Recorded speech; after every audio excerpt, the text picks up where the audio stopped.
नमस्कार विद्यार्थी मित्रांनो, हवामानशास्त्राचा अभ्यास करताना पुढचा महत्त्वाचा घटक आहे वातावरणाची रचना। या वातावरणाच्या रचनेचा अभ्यास करणं फार गरजेचं आहे, कारण हवामानशास्त्रीय घटना कुठं घडतात, का घडतात ते समजण्यासाठी हे आवश्यक आहे। जर आपण पृथ्वीच्या सभोवतालच्या वातावरणाचा विचार केला तर त्या वातावरणामध्ये आपल्याला स्तरित स्वरूपाची रचना आढळते। म्हणजे वातावरणामध्ये भौतिक वैशिष्ट्यानुसार वेगवेगळे थर आढळतात। या सर्व थरांमध्ये आपल्या अभ्यासाच्या दृष्टीने सर्वात महत्त्वाचा थर आहे तो म्हणजे ट्रोपोस्फियर। ट्रोपोस्फियर जी आहे त्याला आपण मराठीमध्ये तपांबर असं म्हणतो। हे तपांबर तपस्तब्दीपर्यंत ट्रोपोपॉज पर्यंत आपल्याला आढळतं। इथे एक गोष्ट नीट लक्षात ठेवा, हवामानशास्त्राच्या अभ्यासामध्ये तपांबर सर्वात महत्त्वाचं आहे। काय आहे या तपांबरामध्ये? तर या तपांबरामध्ये आपल्याला वरील इतर थरांच्या तुलनेत या तपांबरामध्ये पृथ्वीचं गुरुत्वाकर्षण बल सर्वाधिक तीव्रतेने जाणवतं। त्यामुळे वातावरणामध्ये जे काही घटक आहेत जे आपण मागच्या लेक्चरमध्ये पाहिले होते, स्थायू, द्रव, वायू रूप घटक, आपल्याला तपांबरामध्ये सर्वाधिक प्रमाणात गुरुत्वाकर्षण बलामुळे घट्ट धरून ठेवलेले आढळतात।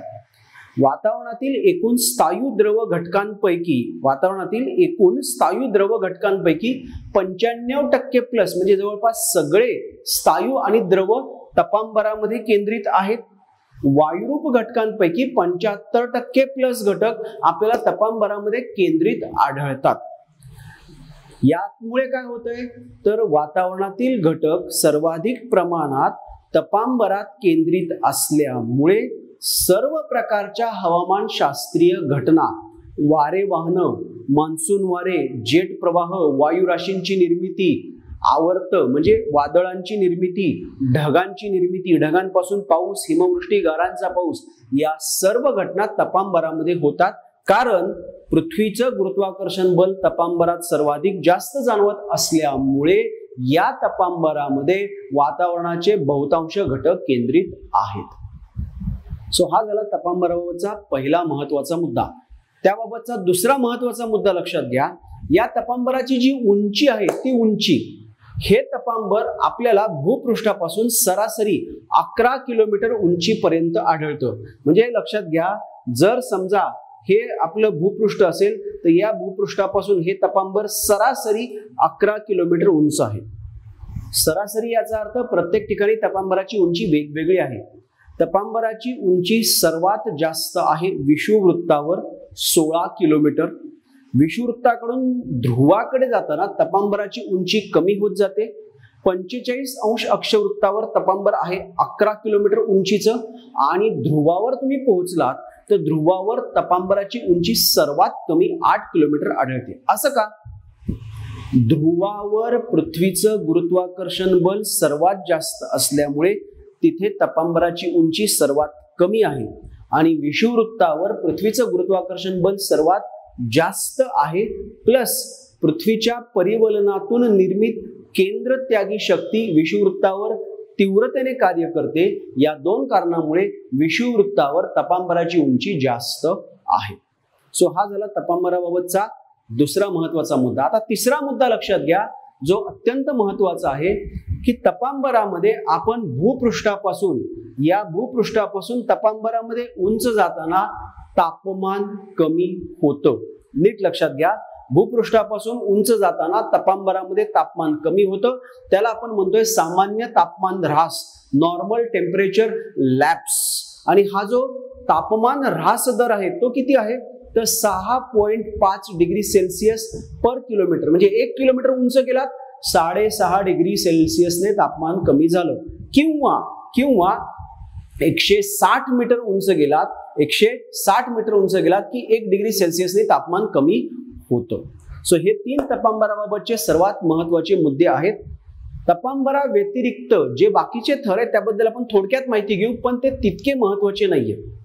तपांबराची मर्यादा काय तर तपस्तब्दी ट्रोपोपॉज, तिथून पुढे म्हणजे साधारणतः 11 किलोमीटर पासून आपल्याला 80 किलोमीटर पर्यंत काय आढळतंय तर स्थितांबर। तपस्तब्दी आणि स्थितस्तब्दी ट्रोपोपॉज आणि स्ट्रॅटोपॉज याच्यामध्ये आहे स्थितांबर. या स्थितांबराचा जो खालचा भाग आहे 11 किलोमीटर पासून 25 किलोमीटर पर्यंतचा, तिथं तापमान स्थिर असतं, उंचीनुसार तापमानात बदल होत नाही, त्यामुळे त्याला आपण समताप क्षेत्र असं संबोधतो. 25 किलोमीटर पासून 40 किलोमीटर पर्यंत आपल्याला ओझोन वायूची निर्मिती आणि अस्तित्व आढळतं, त्यामुळे स्थितांबराच्या त्या थराला 25 ते साधारणतः 40 किलोमीटर उंचीच्या थराला आपण ओझोनांबर असं संबोधतो. काय संबोधतोय? ओझोनांबर. बऱ्याचदा त्याला किमोस्फिअर किंवा रसायनावरण असं देखील म्हटलं जातं. हे स्थितांबर साधारणतः 80 किलोमीटर पर्यंत पसरलेलं आहे. 80 किलोमीटर पासून आपण वर पाहिलं तर आपल्याला पुढचा महत्वाचा थर दिसतोय आयनांबर किंवा दलांबर. या आयनांबर किंवा दलांबर किंवा आयनोस्फिअर मध्ये आपल्याला मुक्त स्वरूपातील धन आणि ऋण प्रभारित आयन आढळतात.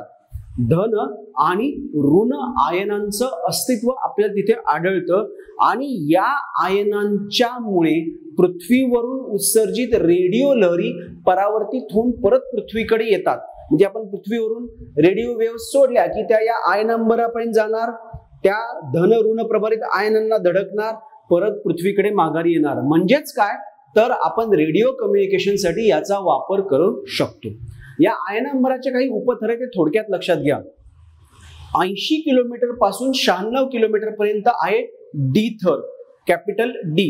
96 किलोमीटर पासून 144 किलोमीटर पर्यंत आपल्याला आढळतोय ई थर. या ई थरालाच आपण केनली हेविसाइड थर म्हणतो. हा मुद्दा महत्वाचा आहे.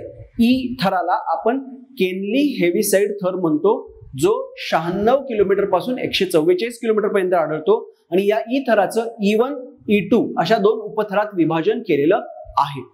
त्याच्या पुढे 144 पासून 360 किलोमीटर पर्यंत आपल्याला एफ थर आढळतो. एफ थर जो आहे त्याला आपण ऍपल्टन थर असं देखील म्हणतो आणि या एफ थराचं F1 F2 अशा दोन उपथरात विभाजन झालेलं आहे.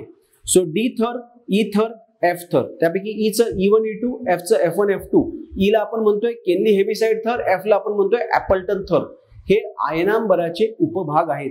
हे एवढं आपण लक्षात ठेवणं गरजेचं आहे. वातावरणाचा सर्वात बाहेरचा थर जो आहे त्याला आपण एक्झोस्फिअर किंवा बाह्यावरण म्हणतो, की जिथे वातावरण अत्यंत विरळ झालेलं असतं. किंबहुना लक्षात घ्या, साधारणतः भूपृष्ठापासून 360 किलोमीटर उंचीवर तुम्ही पोहोचलात की तिथे वातावरणाची घनता जवळपास 0 झालेली असते. सो वातावरणाबाबतचे हे काही थोडेफार रचनेबाबतचे हे जे काही थोडेफार फॅक्च्युअल आणि कन्सेप्च्युअल घटक आहेत ते नीट लक्षात ठेवणं अपेक्षित आहे.